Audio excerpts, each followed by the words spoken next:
Desde nuestro canal El Silencio de los Refugiados, la entrevista del periodista Holman Morris con el nuevo ministro de Defensa. Y pues no olviden darle el dedito arriba de me gusta, compartir estos contenidos, suscríbanse al canal. A veces nos demoramos en subir contenidos porque pues estamos en otras labores. Aquí en El Silencio de los Refugiados estamos haciendo una labor periodística desde el sitio de los acontecimientos. Estamos trabajando con el periodista Fabio Monroy de la Agencia Mundial de Prensa. Entonces, pues yo me encuentro trabajando con la Agencia Mundial de Prensa, con la Federación Interamericana de Periodismo y con nuestro canal El Silencio de los Refugiados. Por eso he dicho y pues mi pensar y mi sentir es seguir trabajando la Escuela de Derechos desde El Silencio de los Refugiados y seguimos con este proceso jurídico y este proceso en el cual buscamos un acuerdo político, social y político con garantías de reparación para todas las víctimas del conflicto colombiano, estén o no estén dentro del país, estén registrados o no se los hayan registrado en el Sistema Único de Registro Sur. Entonces, pues sigamos aquí con la entrevista al general nuevo ministro de Defensa. Muy interesante todo lo que nos está contando aquí nuestro ministro de Defensa. De la noche al nuevo ministro de Defensa, general Pedro Sánchez, que a partir de las 12 de la noche o en la madrugada de mañana se va a quitar el uniforme y va a empezar su vida de civil, pero como nuevo ministro de Defensa. General, vamos a lo que dice la calle y seguramente algunos colegas suyos, o en fin, uno lo escucha.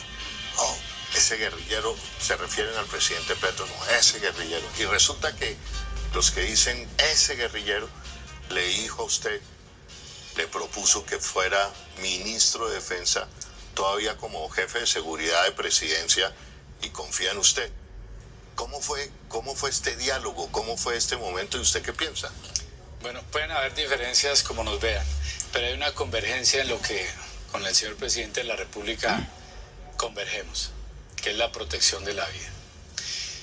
Y a propósito, pues quiero agradecer al señor presidente de la República por confiar en este soldado. Ya mañana Buena. al retiro de civil, en depositar sobre estos hombros la responsabilidad de garantizar la defensa nacional de los colombianos.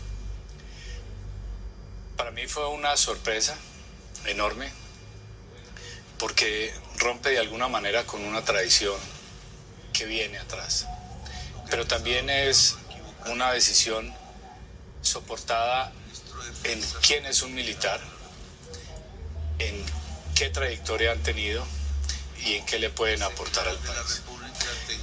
Ahí surge la pregunta de qué competencias debería tener un ministro de Defensa Nacional. Pues obviamente debería conocer de defensa nacional, de seguridad nacional. Yo llevo 35 años en ello. Y a los generales nos forman con la capacidad, por eso se llama general, de que abarca todo, que es general, para poder desempeñarnos en los diferentes ámbitos. Y la sorpresa fue enorme, no puedo negar que quedé atónito. ¿Cómo fue ese momento, general? El señor presidente me preguntó mi apreciación sobre la situación de seguridad nacional. Se la di, le comenté que hay unos factores y unos actores. Esos factores son, a manera de ver, en líneas grandes, 4 importantes: el narcotráfico, la minería ilegal, el contrabando, y uno que toca todas las esferas de la sociedad colombiana y todos los sectores, y tal vez sea el que alimenta a los demás: cáncer. que es la corrupción. Y hay unos actores, si hablamos de esos actores ilegales, están los grupos armados organizados, el ELN, que ya se dividió en dos, las extintas FARC, que ya están en 4, que se encuentran que son solamente carteles del narcotráfico, y el Clan del Golfo, que es un cartel del narcotráfico muy grande, y que todas ellas suman aproximadamente, voy a decir una cifra muy, tal vez exagerada, unos 25.000. Eso equivale al 0.05% de la población de los 50 millones de colombianos. O sea, el 99.95% somos correctos. Los buenos somos más. Y no se puede estigmatizar al campesino o al indígena porque ellos no están en esa área. También, pues, comentábamos que el conflicto no es entre campesinos y campesinos, sino es entre el Estado y los ilegales. Entre lo legal y lo ilegal. Y después de darle mi apreciación, me dijo: general, evalúelo, piénselo, no tiene que darme la respuesta ahora. Quisiera que usted fuera el ministro de Defensa, el ministro de la vida, porque usted ha protegido la vida. Si fue capaz de salvar esos 4 niños indígenas en algo que es particular, que es el liderazgo colectivo, que es integrar y articular 30 organizaciones. Eso lo aprende uno en la vida militar. Le pregunté: señor presidente, lo único es que es política. Y me dijo: lo que le llamamos política es lo que ustedes le llaman estrategia. Revisamos, analicé, también dije, pero hay generales, la cúpula militar, que son más antiguos que nosotros, por lo menos que quien le hable, y son una cúpula espectacular, unos señores almirantes, señores generales, a quienes les guardo un respeto enorme por las capacidades de estrategas que tienen. Y me dijo: es cierto, pero también es cierto, y quiero que usted maneje la política de defensa, porque la estrategia militar y todo lo que tiene que ver con la Policía Nacional lo maneja la cúpula actual.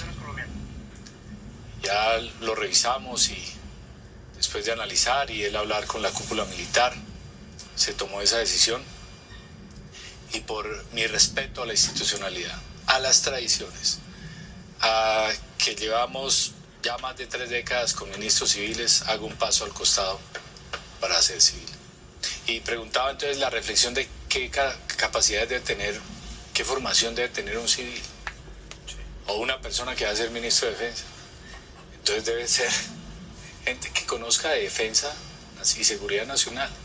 Y si hablamos de temas políticos, sí, claro que es un área en la que debo ingresar allá, porque tengo la capacidad para hacerlo. El presidente me dijo: es el símil de la política, la estrategia.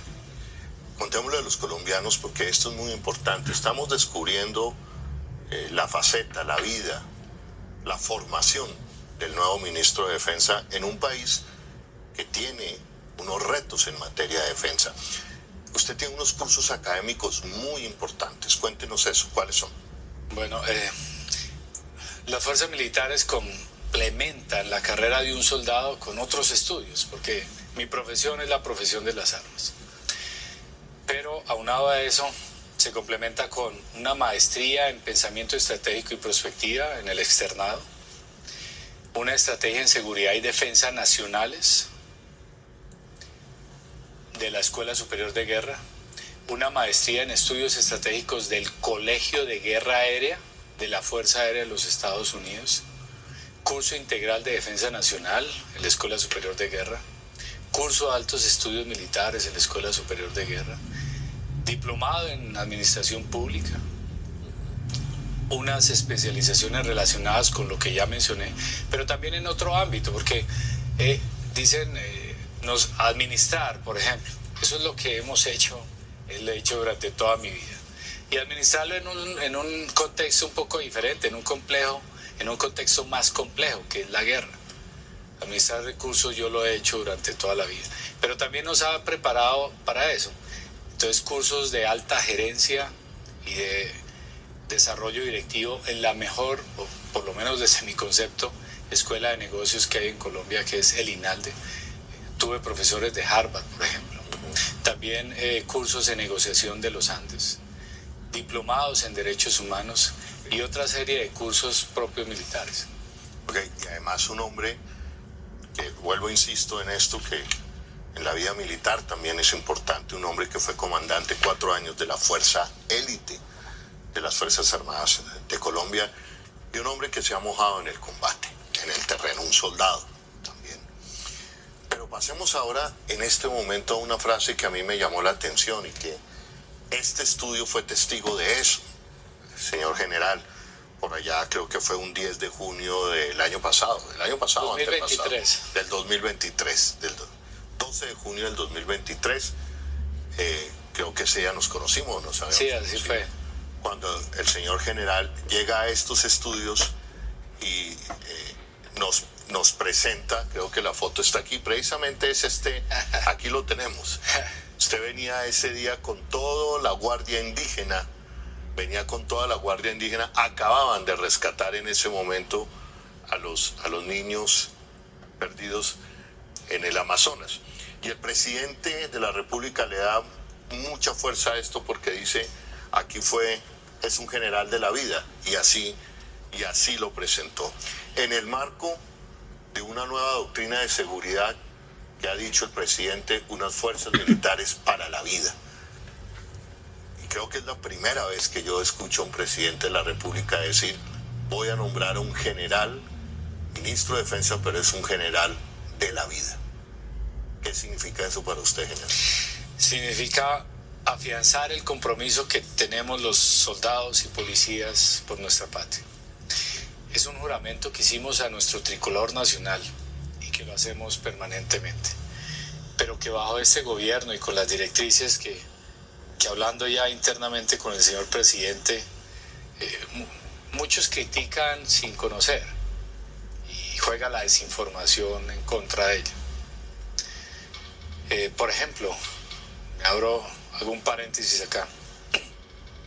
Como jefe de protección presidencial, vi en noticias que el señor presidente se encontraba en la Fundación Santa Fe en cuidados intensivos o que estaba próximo a morirse. Yo tenía al frente al señor presidente, estaba hablando con él y decía, Dios mío, ¿cómo es que generan tanta desinformación que si nos vamos a la época del 48, la desinformación causó una ola de violencia en la cual muchas personas se fueron y asaltaron ferreterías, cogieron machetes y asesinaron a otros?